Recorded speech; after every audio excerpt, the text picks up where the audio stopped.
jmonte and B-Rad also went 7-3 on sets, but Tribe overall, one of the few teams to hit 8-set wins with a very nice 2v2 victory from Tommy and Nitram early in the season.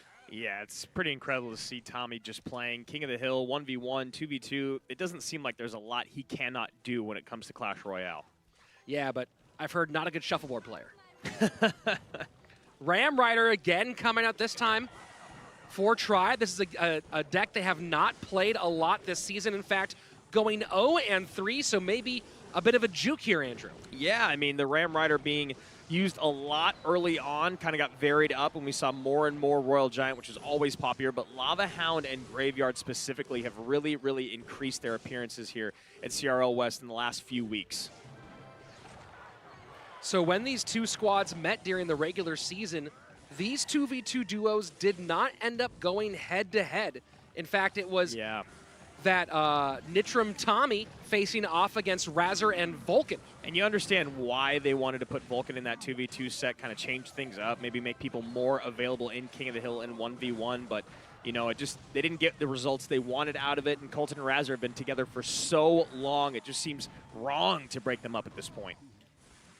And that's massive hit. That's a right Royal Giant push, first 90 seconds down, Complexity out to a big lead. Yeah, so we'll see if this freeze actually capitalizes for Tribe, but they're committing a lot of elixir to this push. Wow.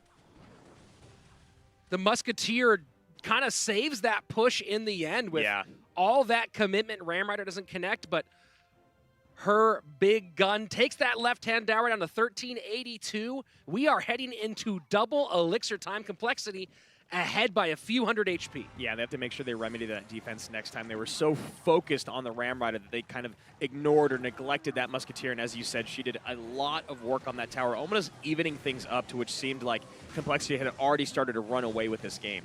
A lot of poison value here on the left-hand side for Tribe, trying to find some way to sneak through. They do even the standings a little bit here on HP, but take a look at this, needing to use that defensive freeze against the Royal Giant. Yeah, and a perfectly timed Royal Giant Lumberjack from Complexity to try to get away from that Giant Skeleton Bomb and in on the tower. They still get a shot away, so that shot will do it. It is within spell cycle range now between Earthquake, Poison, Snowball, and Log.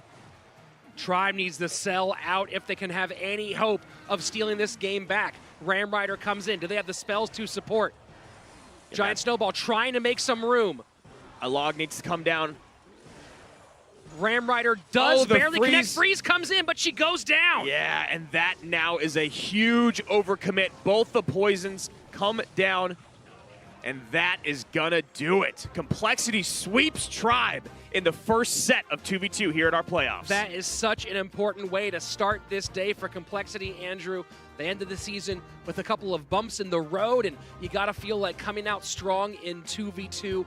Winning this set, of course, is important for this match, but it might be important for their hopes for the entire day. I couldn't agree more. I mean, Complexity here, Matt Rutledge and Coach Kyle have so much faith in their 2v2 duo, and it really sets up their team for success going into King of the Hill. Not that they need a ton of help in King of the Hill, but it's always nice to have that cushion.